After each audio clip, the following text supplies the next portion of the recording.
Bismillahirrahmanirrahim. Assalamualaikum warahmatullahi wabarakatuh. Saya Anggi Safia Rahmadanti 402200120 dari kelas PSE. Di video kali ini kita akan mengulas tentang sejarah peradaban Islam di Madinah. Peradaban Islam di Madinah atau pasca hijrah Nabi. Nabi dan para sahabat berdakwah kepada penduduk Madinah. Dakwah Rasulullah Shallallahu Alaihi Wasallam merupakan dakwah kepada orang-orang yang sudah masuk Islam, ditujukan untuk melaksanakan hukum-hukum dan ibadah-ibadah ritual. Sedangkan dakwah yang ditujukan kepada orang-orang yang belum masuk Islam, bertujuan agar mereka bersedia menerima Islam sebagai agamanya, mempelajari ajaran-ajarannya, dan mengamalkannya. Membangun masjid ini merupakan usaha pertama Nabi Muhammad SAW dalam membentuk masyarakat Islam Madinah. Masjid yang pertama dibangun Nabi di Madinah adalah Masjid Nabawi yang dibangun pada bulan Rabiul Awal 1 Hijriah atau September 622 Masehi.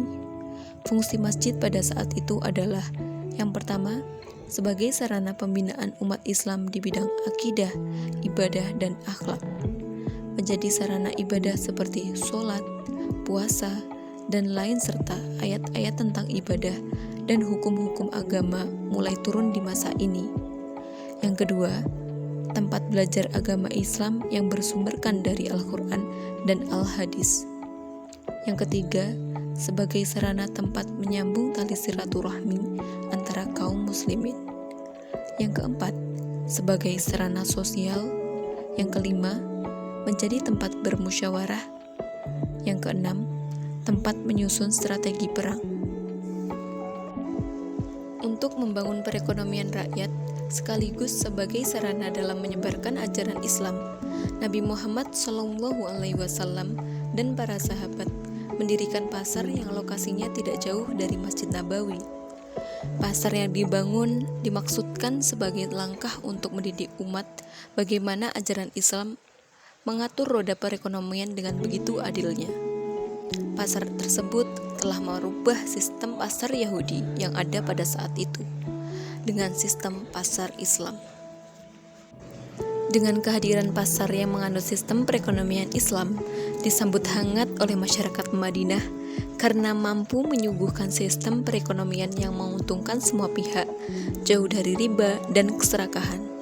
Pasar Madinah inilah yang kemudian menjadi urat nadi perekonomian negara Islam yang pertama yang berpusat di Madinah. Nabi Muhammad SAW dalam hijrahnya ke Madinah juga mempersaudarakan kaum Muhajirin dan kaum Ansor.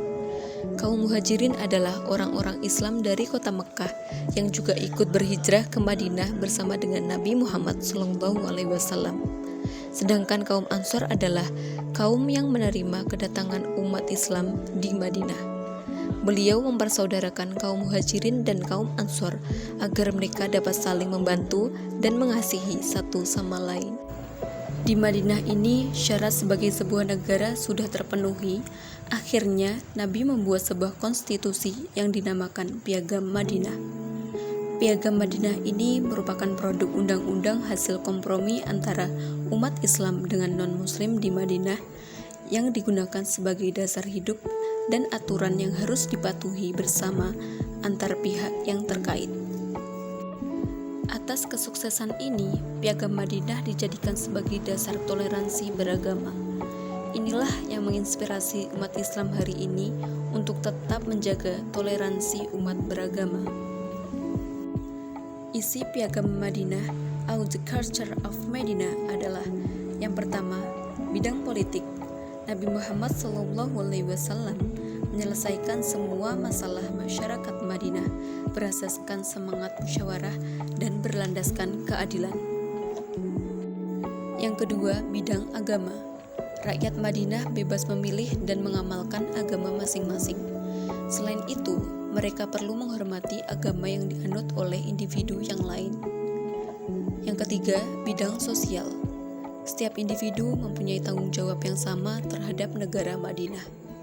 Yang keempat, Bidang perundangan. Undang-undang Islam dilaksanakan secara menyeluruh, menjadikan cara hidup lebih tersusun dan diterima ramai. Yang kelima, bidang ekonomi. Semua rakyat diberikan peluang untuk menjalankan perniagaan, amalan riba, dan penipuan dilarang sama sekali dalam ekonomi Islam. Yang keenam, bidang pertahanan. Setiap rakyat mempunyai tanggung jawab untuk mempertahankan Madinah dan ancaman dari musuh luar. Kedudukan Yahudi. Mereka mempunyai hak yang sama dengan anggota masyarakat yang lain untuk menikmati keselamatan dan kebebasan di Madinah.